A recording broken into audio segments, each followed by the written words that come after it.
we present a play from Wales. But don't let's kid ourselves. I say don't for a single moment let's kid ourselves as to exactly what the esteemed Councillor is fishing for. Mr. Chairman, I do not intend to stand in this chamber and be insulted by Councillor Treherne or anybody else.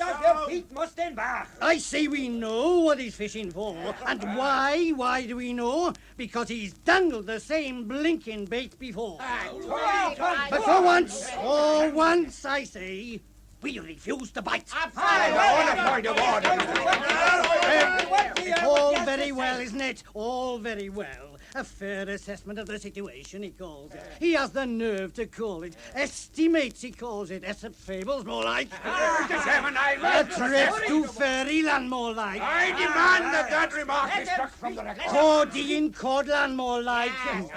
Except that not even a 5-year-old would give it the time of day. Mr. Chairman, I really must Of course you must. Because for once, Mr. Councillor Mostyn Roberts, this chamber sees through you, sees exactly what you're up to, sees that it is simply another attempt to hoodwink this council in general and the finance committee in particular. An attempt to instigate the acceptance of a motion which can be guaranteed to rook the majority, hoodwink the minority, and line the pockets of Mr. Bloody Mostyn Roberts in particular. Retract! I demand that you retract!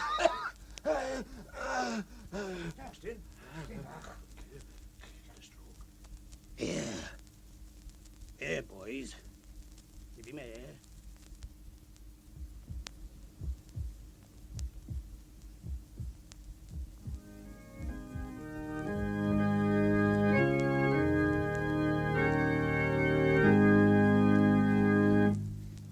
Jesus bids us shine with a clear, pure light, like a little candle burning in the night. In this world of darkness, we must shine. You in your small corner, and I in mine. Meredith Edwards and William Ingram in Stranger at the Gate by William Ingram.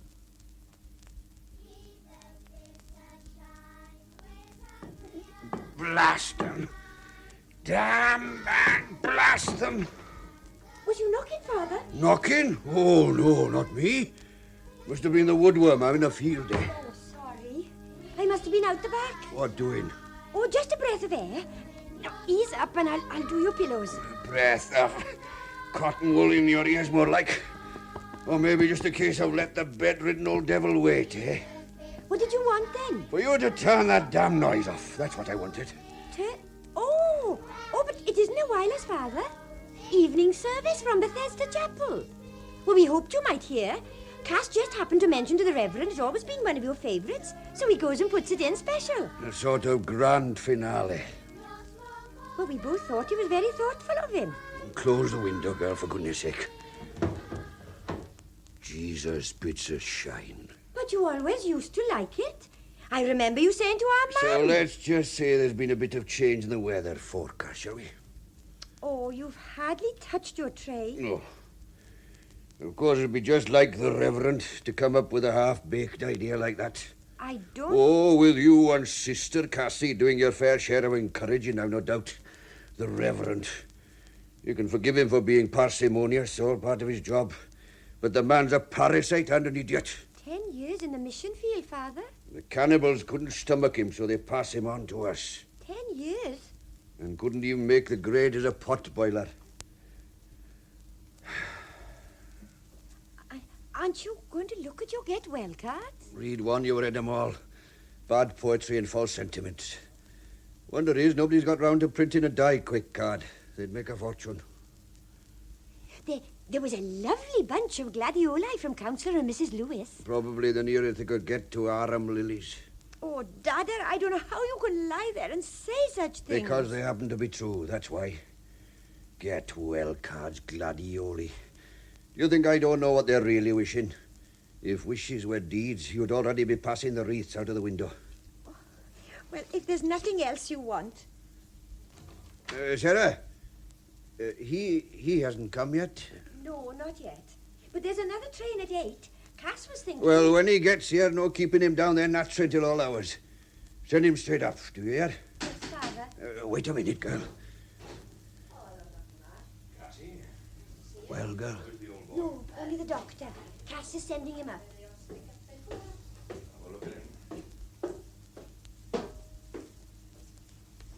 evening, Doctor. Sarah, my dear, still playing the lady with a lamp, I see? Oh, just collecting the tea tray, Doctor. Mostyn, you old villain. And how are we feeling this evening?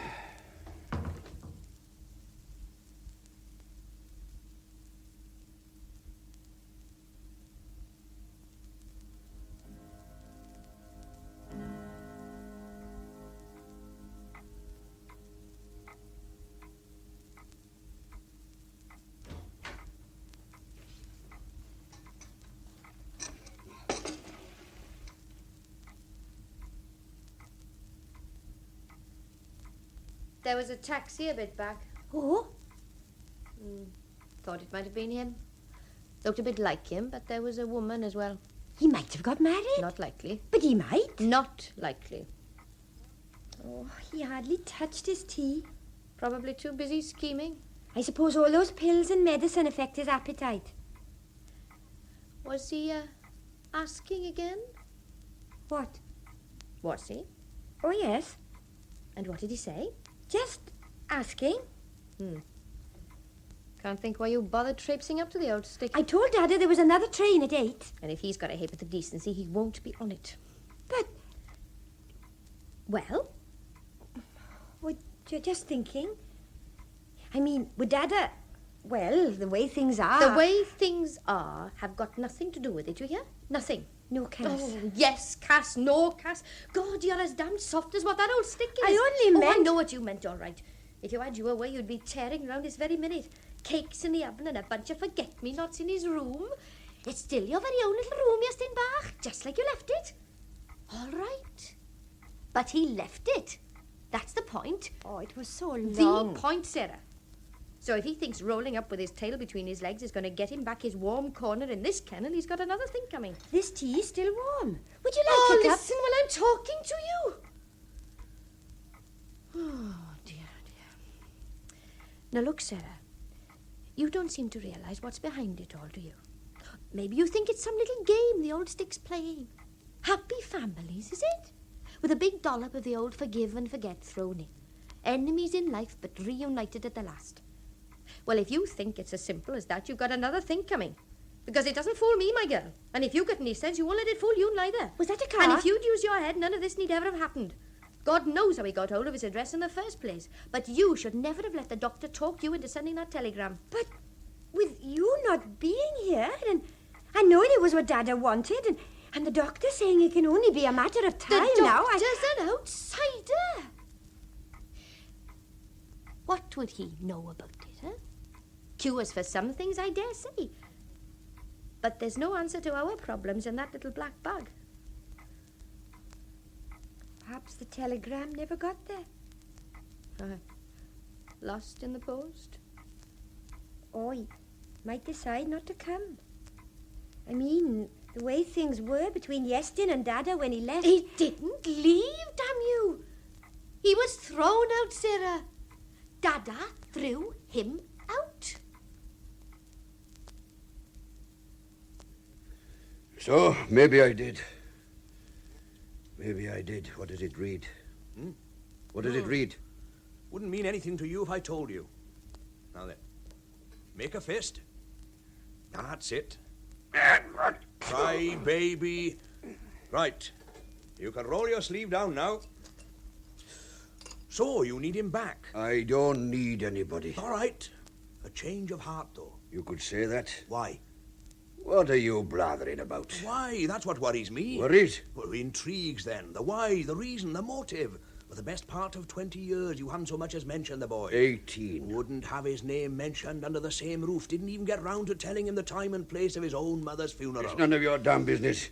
You're supposed to be a doctor, remember, not a father confessor.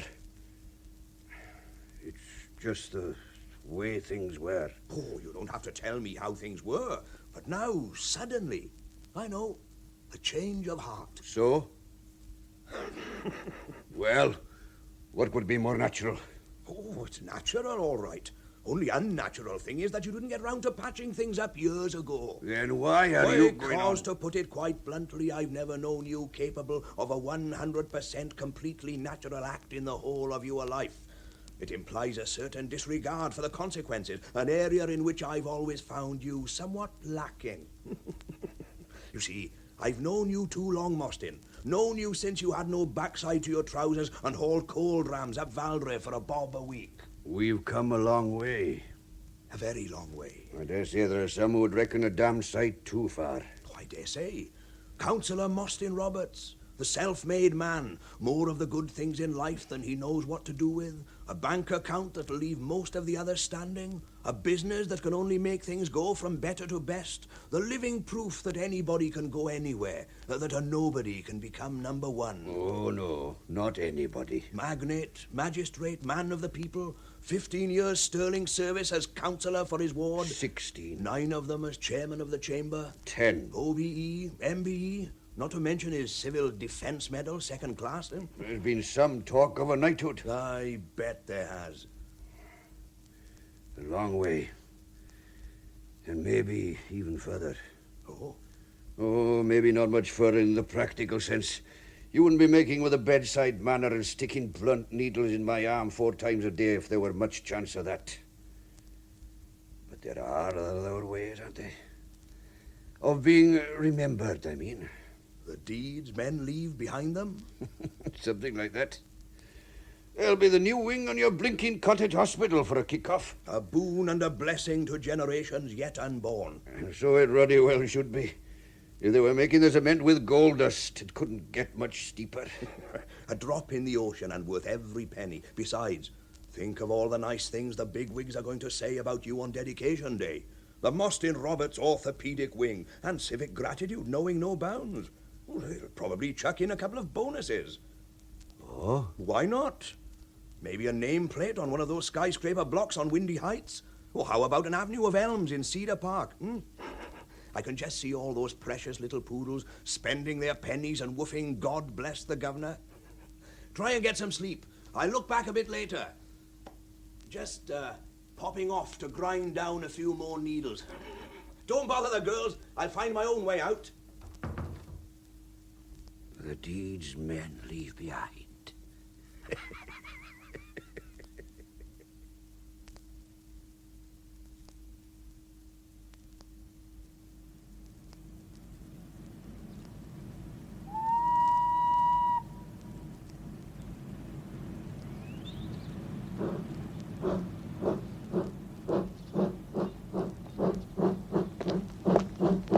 Hello, Iestyn!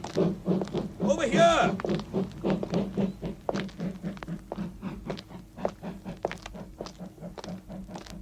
I have got it right, haven't I? Iestyn? Iestyn Roberts? Yes? Thought it must be. Obvious, my dear Watson. In the first place, your sisters reckon you'd be coming on this one. In the second, you're the only one to get off it. And in the third, when you've slapped someone on the backside and brought him howling into the world, it leaves a lasting impression. Dr. Marsh. Well, don't just stand there, catching our deaths. Hop in. Nothing's happened. I mean, I'm not... No. Nothing's happened. Blast. Keep meaning to clean the plugs, but I never get round to it. That's my girl. She'll warm up in a minute. I'm fine. It was good of you to meet me. Wasn't it, though? Just on the off chance. Usually pop in to see him before they get him bedded down for the night, so I thought I'd stop off and see if you put in an appearance. Besides, it's the very devil getting a hire car on a Sunday. All too busy. Either bastioned at Bethesda, making peace with their maker, or downing pints at the rugby club. Get over, you idiot! But as I say, it was strictly on the off chance. We didn't get a telegram with a time of arrival or anything, so we didn't exactly know when you'd be showing up. Or if I'd be showing up. It had crossed my mind. But not father's. Not so as you'd notice. That's typical, isn't it? What? Absolutely ruddy typical, isn't it, though? All these years without so much as a postcard, yet he thinks when it suits him, all he's got to do is snap his fingers. And boyo comes running. Why did you? What? Come running. Good question. I wasn't going to. I swore I wasn't going to. When I got your telegram, the first thing I did was tear it into 100 pieces and pretend it had never happened. Then I spent the best part of an hour jigsawing it together and trying to read between the lines.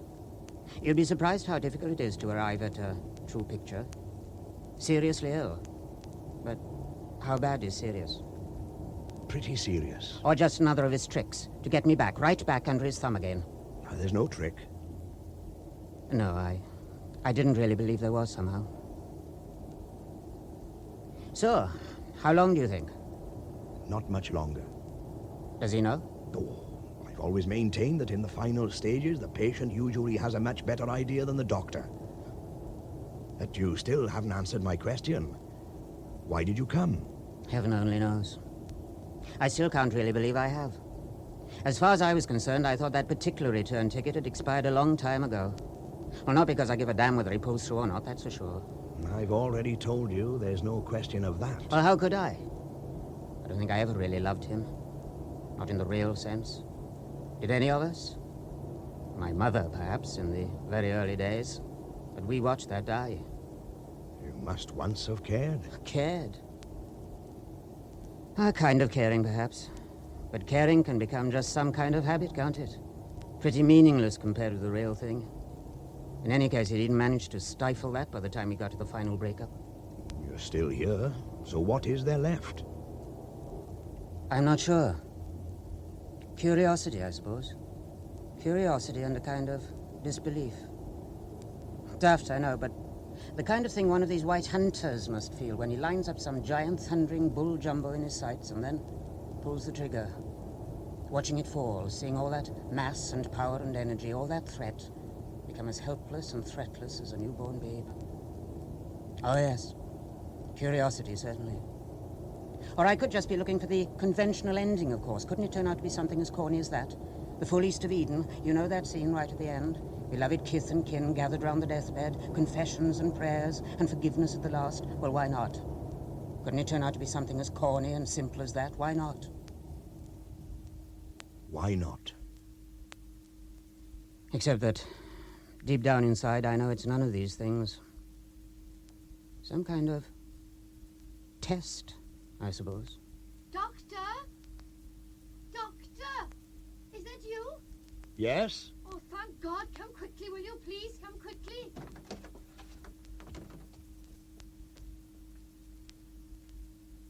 Some kind of test. No. No change, I'm afraid. Yes, he's still with him. Of course, the very minute. No, I won't forget. Goodbye, then. Oh, and then thank you for calling. Oh, must be the 10th this morning. Hmm? Did they wake you? No, not really.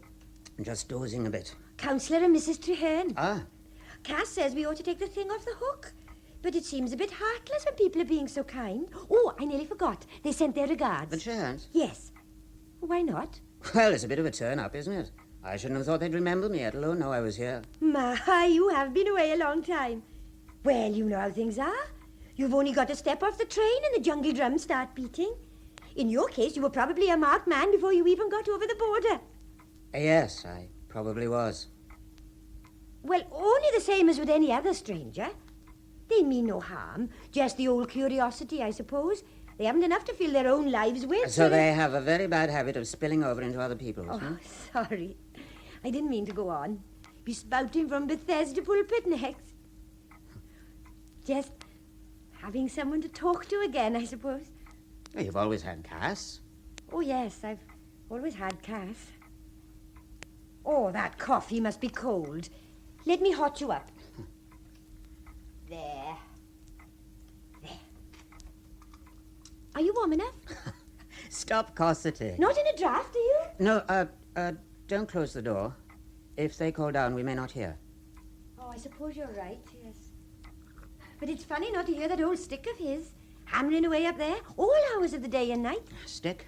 His way of letting us know he was needing something, you see. Bang, bang, bang, bang. And any minute expecting to have him down on top of us, 4-poster and all. All hours. It's no wonder you both look so done in. Now, why on earth didn't you have that nurse from the word go? Oh, easily said, my boy. We tried, of course. Might as well have saved our breath for the amount of good it did. Strangers, you see. Didn't want them about the place. Rummaging through the drawers and breathing his air and pinching his small change off the bedside table. Oh.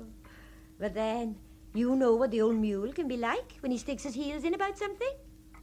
Yes. She went on about you, Iestyn, right to the end. My mum? Dada wouldn't let her so much as mention your name. But she went on about you all the same. We thought you'd write. Well, Mam and I did anyway. Used to take it in turns to get up early and go through the posts before the others came down. We did it for a long time. Then we stopped. What good could it have done? With the way things were between... Exactly. What good could it have done? Sleeping dogs lie and count your blessings. Cass always said that. Cass always said. Well? Well, indeed, yes. What good? And time passes. And eventually, well, it all gets to seeming unimportant. To you, too. To you? Something to be viewed calmly, to talk about, like we're talking about it now, as though it all really happened to somebody else. And sometimes I can nearly fool myself that it did. But then there are others, particularly when I'm sitting down here alone at night, listening to the tick of that old clock, when I've got to face up to the fact that it wasn't somebody else at all. It was to you, Sarah Roberts. The choice was yours, and you made it. And now you must pay the price for every day of your life. You must pay. The price? This. All of this. Like a bad habit you couldn't break yourself of. You know, I never forget the day when you left. Escape, you called it. But I couldn't honestly understand what it was you thought you was escaping from. Well, not this, surely. A good home. A respectable home.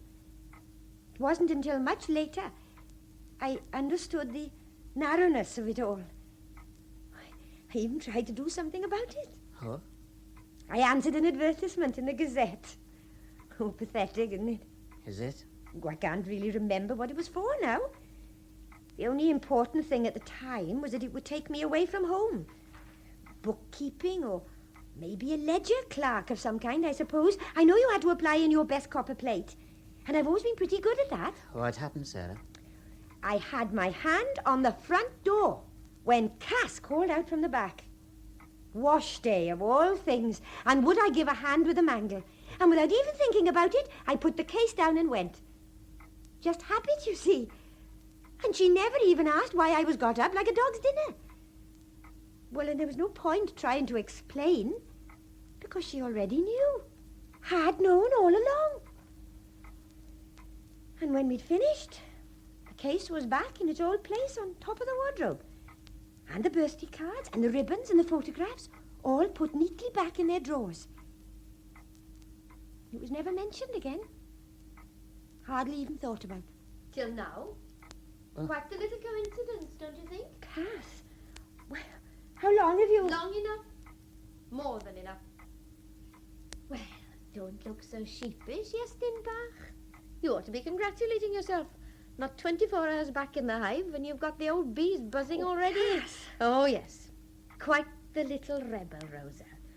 The old order changeth, giving place to new. Is that it? Up with the barricades, is it?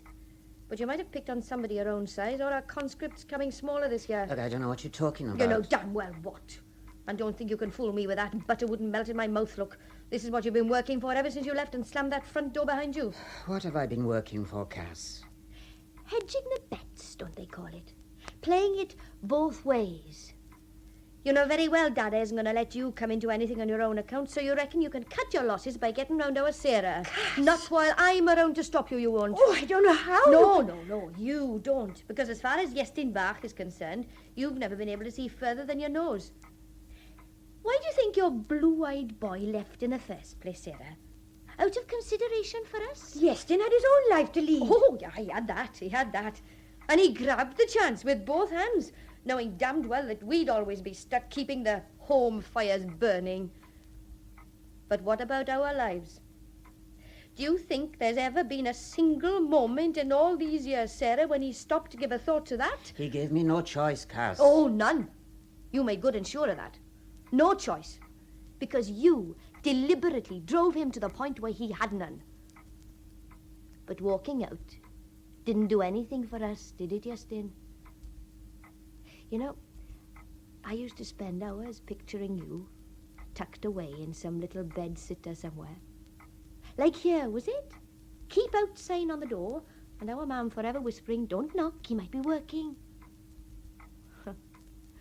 Perhaps it's her I should blame. One little scholarship, local boy makes good, and nothing's too good for our Iest. Aye, she never saw till it was too late what a stranger it was turning you into. I had no quarrel with Ma'am. Didn't stop you leaving. There was no love lost between us. Oh, that's big of you. And why should there have been? She treated you like a prize bull in a cow pen. The love, it poured out of her. Even when she was doing something as daft and ordinary as ironing your shirt tails.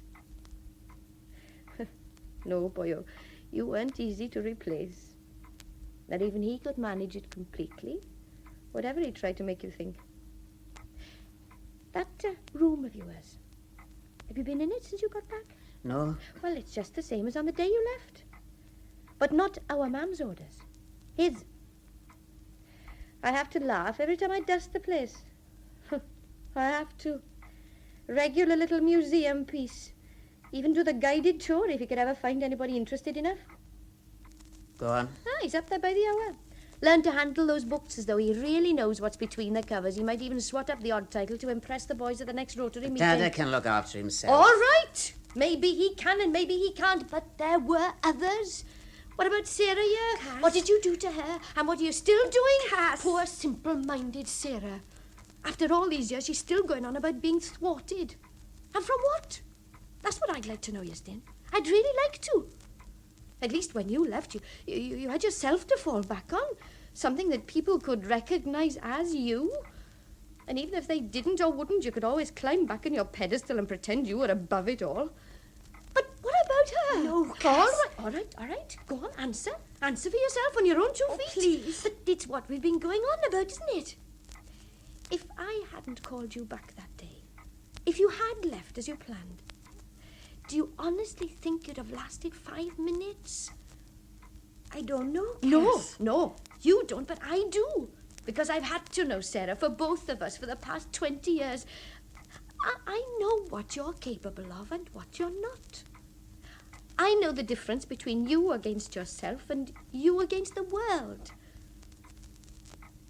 And you, Cass?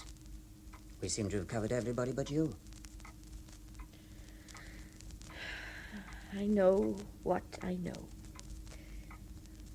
One thing. I know him up there better than our mam and better than any of you.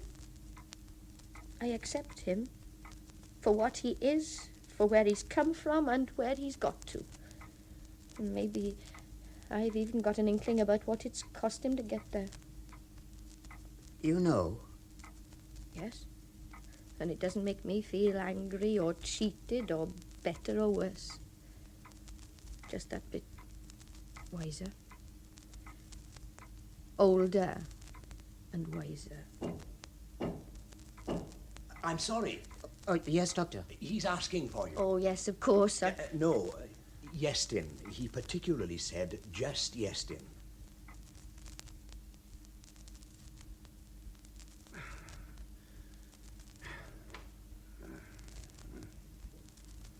Father? Oh, you. So you finally decided to get here, did you? Last night. I looked in from time to time, but... Well, anyway, how are you feeling now? Feeling. How the devil do you think I'm feeling? Oh. Get out, woman. Damn you, get out. Take your starch where it's appreciated. Thank you, nurse. Iestyn, not too long. I'll be just outside. Well, what was all that about? All what? The rumpus, boy, all that rumpus from downstairs just now. You needn't look so sheepish. I'm a bit past giving you 6 on the backside. Glad to hear it. Not that it would take much to guess. Our cast's at it again, I suppose. A premature division of the spoils, is that it? Serving the fatted calf to you may be one thing, but topping the goose that lays the golden egg. Out of the question. Are you ever going to sit down? Or is it all set for the quick getaway? I'm in no hurry. It wasn't you I was thinking of. Not so far away, boy. In the light. Where I can see you. You thinner. No fatter. Always was like a rake. Always. Bean sticks in trousers. No spunk. You now, Cass, could give you better than she got. You know, Cass. Just built that way. Used to tell her that. Ma'am? Just the way he's built, I used to tell her. Fat lot of good. Wouldn't take my word. Doctors, specialists, quacks. Nothing would do, nothing. Still, you've seen us out all right. You've seen us out. You got rid of that ridiculous beard, then? That beard. I've got rid of a lot of things. Everything except the chip, eh? Oh, you don't have to answer that one. Can tell it from here, just by looking at you. Just from the way you perched yourself on the edge of that chair. Tetchy as some old ram tethered to its thicket.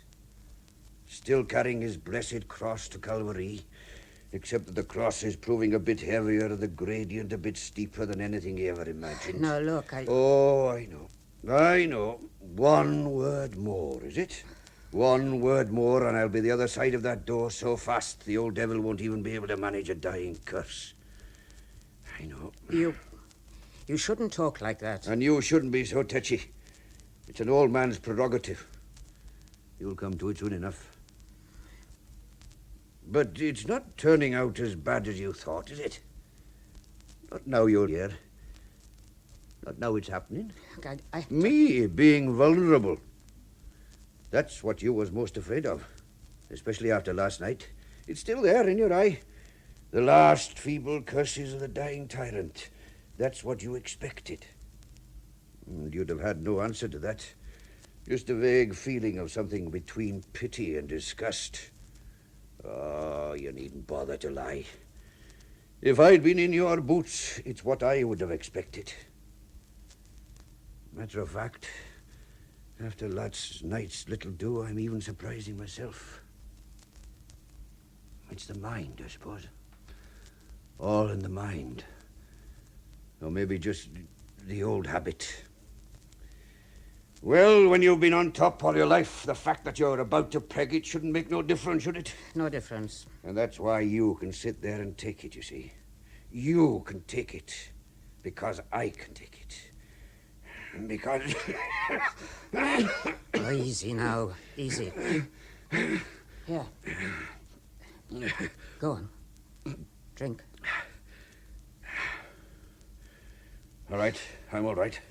Look, don't you think you ought to rest a bit? And have you wasted the train fare? That would never do. Besides, God knows it's been hard enough keeping tracks of you all these years. How did you? You had to eat. Even a bloody martyr has to eat. From the things you said before you slammed out, I reckoned you'd had enough of the so-called business world for the time being. The only other thing you could fall back on was that fiddling teacher's diploma. God knows you threatened us with it enough. From then on, it was simple. I had thought about going abroad. Rangoon or Reading, eh? Still, knowing you, I'd have been a fool not to kick off with Reading. I suppose so. Married 18 months after you left. Son the following year. Russell Anthony. It would have been nice if you'd named him after me. You really did your homework. Just bloody mindedness, of course. But I'd like to have seen him. Was thinking about it. If you'd got the custody when she walked out... Nobody walked out. Might even have got round to seeing him all right. But why pass it on to a load of strangers? Why, indeed? Why didn't it work out? Mind your own damn business. If you had the time and I had the inclination, I'd be happy to let you into the grisly details. Maybe I was too young. Maybe it was a mistake to leave one bear garden only to set up another. Then why did you go? There was a fat lot of choice, wasn't there? It takes two. To make a quarrel, so that's the current get-out, is it? Beautiful. I must get it embroidered for you for Christmas, and we can hang it above the bed along with God is love and repent ye for the kingdom. I doubt if I'd be around to appreciate it. And you can cut out the sob-sister routine, too, because I don't give a cuss whether you're around or not. You hear? I gave up feeling anything as positive years ago. I see.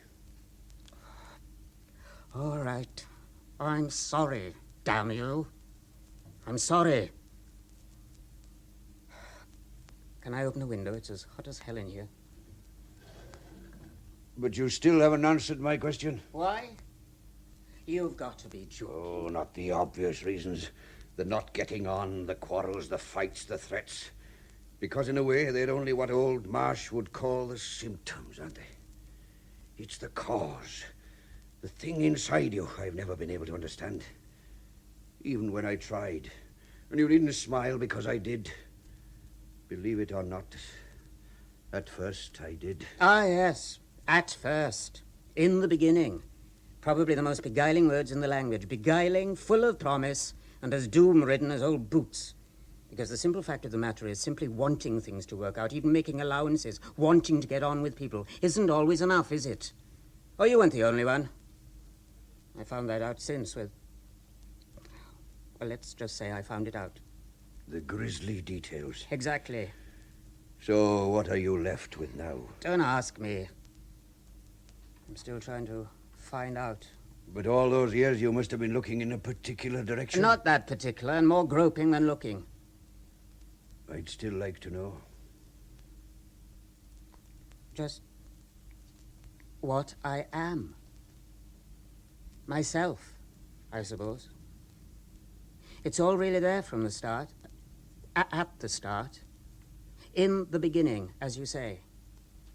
The hard bit is getting it back. Getting it uncluttered. Out in the open again. Too damned airy-fairy to my way of thinking. Maybe that's why I never cottoned on to you. The generation gap. Nothing is fancy. Let's just say I've always been too damn busy trying to fill my stomach to wonder where the crust came from, or whether I was entitled to it, or if there was a more deserving cause. I know. Pathetic, isn't it? Get it down, you boy, before somebody bigger and stronger comes and takes it away. Pathetic. There were reasons. My father and both my brothers had died of the dust by the time I was 14. Cement spitters, they used to call them. Comic, isn't it? Comic. But I still can't put a coal on the fire without thinking how bloody unnecessary it was. There were two sisters, too. Both died in childhood, before they were old enough to get their bonnets through the door. My mother bled to death over the last one. Maybe just to keep her company. Or maybe because we couldn't afford the doctor's fees. And they weren't even giving hemorrhages on tick. I'm sorry. But why should you be? Anyway, if it hadn't been for your great-gran, she had a wheel across her forehead an inch wide and nearly as deep, from carrying the coal hodge duty. No cages in a day, just a rope ladder, straight down the shaft. And this coal basket strapped by a leather thong across the forehead. 40 to 50 trips a shift they made, more if they could, because the more climbs they got through, the more chance of keeping their babies' bellies full. Oh, they really tried. Some tried so hard they overloaded the hod, and then forgot all about holding on. It used to hold things up a bit, but the owners didn't complain too much. I mean, there was always another eager mother to take her place, and the hods were well nigh indestructible. Why are you telling me all this? I don't know. To explain myself to you, I suppose. To try to. Because I've got my scars too, see? And all this, the way things look, don't make a ha'porth of a difference. There's no inch-deep wheal across my forehead. Nothing as simple. Because by the time I was old enough to start, things had improved. The kids were still down in the dark, but the rope ladder had gone. And most of the mothers were dying either in childbirth or from malnutrition. We'd come a long way. But the scar's there, all right. Still there. And if you think all your fal-de-da Christian socialism and love thy neighbour bit means damn all to me, lad, you got another... Damn all, I say. Damn all. I'd better call them. Not yet. No, not yet. Something for you to do.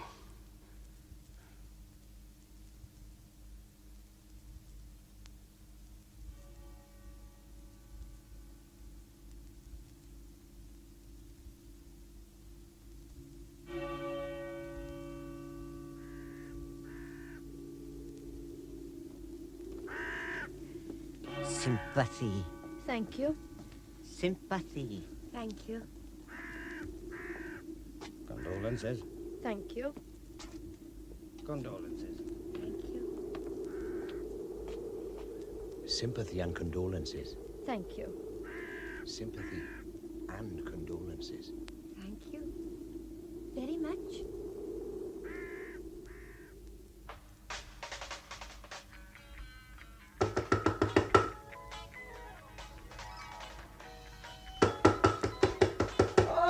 All right. Can't the body get any peace from you? Yes? A single to Reading, please. What? A single to... Wait a minute. Now then, what was it you was wanting? I'm sorry, I'm sure. Well, it is Mr. Roberts, isn't it? Yes? Mr. Iestyn Roberts, son of Mr. Mostyn Roberts? Yes. Of course. I was wondering... Oh, I'm very sorry to hear, I'm sure. I'm sure we all were. Still in the midst of, as the saying goes. Thank you. Fine man, your father. Fine.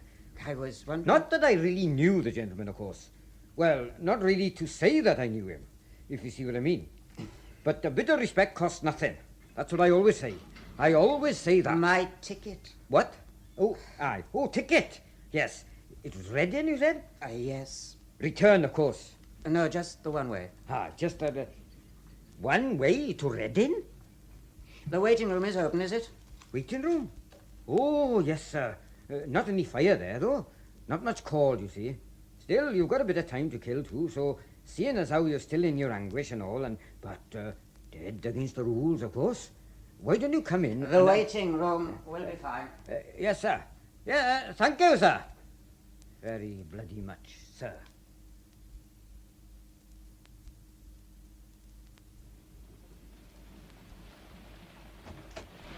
Heaven help poor sailors on a night like this. Dr. Marsh, making your rounds? Just passing, boy, just passing. On the other hand, and for what it's worth, if you don't shift out of that draft, you'll have me thinking we might have fixed up 2 funerals for the price of 1. I've tried everywhere else. And? Heads they win. Tails you lose. Tell you what, you've still got a fair bit of time before the downline's answer to the Flying Scot roars in. Why don't we pop across to the railway tavern and give the locals the pleasure of seeing a principal mourner knocking it back before the turf had time to settle? Probably right. Oh, well, just have to make do with a bit of do-it-yourself. Now, should be a flask here somewhere. Eureka! Drop of the old local anaesthetic. Oh, no thanks. Sip up, boy. You can write it off as doctor's orders. Thanks. Perfect graveside comforter. No respectable mourner would be found dead without it.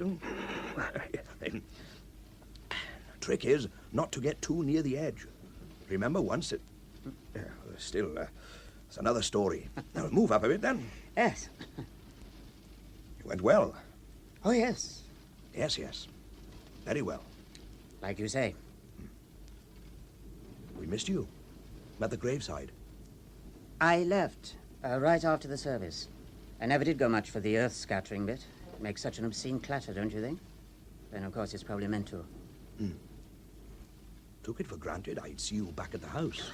Plate of ham, pineapple chunks, and who gets the grandfather clock? No, not much in my line either. A point taken. Never fails to amaze me how quickly the prayers for the dead are replaced by the demands of the living. A house of sorrow to Ali Baba's cave in the twinkling of a gravedigger's shovel. Still, You were about to say? well, only that I should have thought in this case. This case? What particular case is that? You were the only male heir. Oh, the give and bequeath bit. Long faces, port wine, and crossed fingers under the plush tablecloth, There was quite a bit in the kitty. And me without a card in my hand. Come off it, Doctor. You've got to be joking. Have I? But, oh, you of all people should have known how he felt on that score. I know how he used to feel. What? Change of heart, perhaps? Why not? Because he had no heart, that's why not. The only thing that kept him going this long was the idea that by kicking the bucket, he might be doing somebody else a favor. Well, look, I'm not griping. I think the girls deserve every penny they get. They hoped you'd see it like that. Hoped? But, well, they must have known they were coming into everything. I mean, it was all signed and sealed. Oh, it was. Oh? What's that supposed to mean? You were with him alone. So? For a long time. So? So let's face it, he was more than capable of producing a joker from up his sleeve right till the very last minute. Another will? Revoking everything that had gone before. And just the thing to set the angels laughing? Exactly. Well?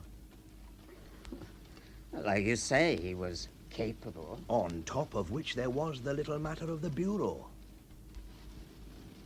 Bureau? Mostyn's bureau, his private bureau. So private, in fact, he even had it moved into the bedroom so that he could keep an eye on it. It was as much as anybody dared to put a duster on it. The keys never left him. Not even during his illness. Always locked. Which is exactly the way it was when I left you together. Your move. Stupid of me. I should have returned the key before calling. I suppose I was still hoping you hadn't noticed. Whatever gave you the impression I had? You mean...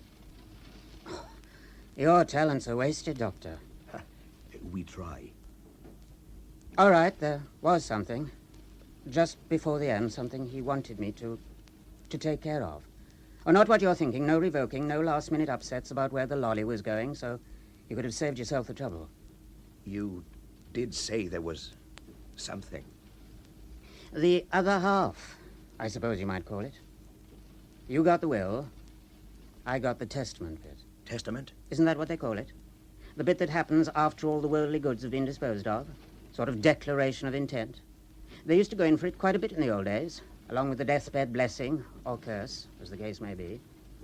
It's just out of interest I looked it up. Testament. A statement of proof or confirmation. That's what it said. And that's just about what it amounted to. Confirmation? Of what? Of what I'd known him for right from the start. The real Mostyn. The thing that lurked behind the facade of respectability, the sham, the trappings, all there in his own fair hand. Black on white. The skullduggery, the crookery, the double dealings, the things that really made him tick. More than a testament. A regular book of revelations. Names, dates, places, people he'd conned, people he'd persuaded, people who'd simply jumped the same bandwagon because of what they could get out of it. But why would he want to... Tell me, of all people? Oh, not the confession is good for the soul routine, if that's what you're thinking. But it's not too difficult to understand, is it? The ship is sinking, so at least let's seal the portholes so the rats can't escape. Well, somebody had to inherit the job. Who better? He probably saw me as some latter-day Pied Piper, only too happy to tootle the flute he'd so thoughtfully put at my disposal. A gigantic purge to rid the community of vermin. So tootle your flute, Piper, and sweep the hypocrisy and cant right back into the sewer where it belongs. All courtesy of Councillor Mostyn William Roberts, O.B.E. But isn't that what you've always wanted? I'd always thought so. It was certainly what he gambled on. It was certainly why I left. And now? I don't know. Maybe I've changed. Or maybe the lamb cried in the wilderness so long it lost its voice. Or maybe... Yes? Maybe confirmation, when it comes, turns out to be just the teeniest, weeniest bit of an anticlimax. Where is this document now? You needn't look so anxious, Doctor. No delayed revelations, not even the odd spot of blackmail on the side. Where? He still has it. I don't follow what you mean. I gave it back. Just before they screwed the lid down. A final moment of parting. What could be simpler? Besides, he was always a great one for carrying his credentials. It's funny to think of all those po-faced bigwigs at the graveside with a veritable Vesuvius under their feet. Give me a hand with the cases, will you?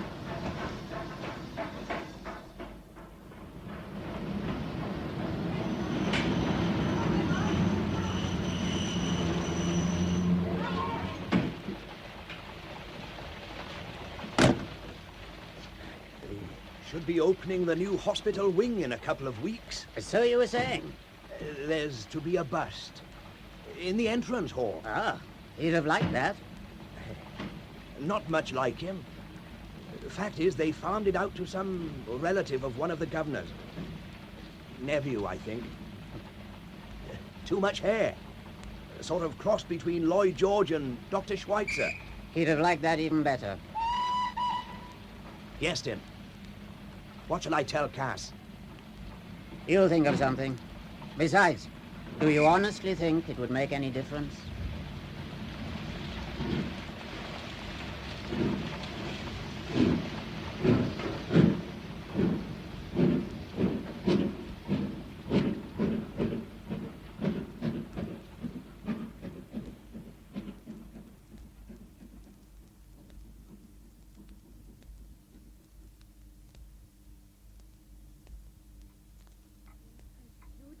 Remarks, and prior to the unveiling, the minister referred to the deceased as not only a man of generosity and vision, but a shining light whose untimely passing made the community he'd loved a darker place in which to live.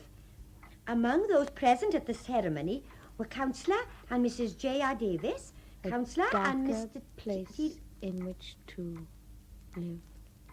Did you say something, Cass? No, just thinking. Councillor and Mrs. T. Lewis, Councillor and Mrs. Peter Hearn, Councillor and Mrs. W.S. Jones, Chairman of the Board of Governors, H.P. Wilkins and Mrs. Wilkins, Chairman of the Finance Committee, P.R. Roberts, Chairman of the Mostyn Roberts Appeal Fund, Mrs. W.O. Abrams, Secretary of the Mostyn Roberts Appeal Fund. Jesus bids us shine with a clear, pure light, like a little candle burning in the night. In this world of darkness, we must shine. You in your small corner, and I in mine. That was Stranger at the Gate by William Ingram. Dr. Marsh was played by Windsor Davies. Mostyn Roberts by Meredith Edwards. His daughters, Sarah and Cass, by Christine Pollon and Elizabeth Morgan. And his son, Iestyn, by William Ingram. Production was by Betty Davis.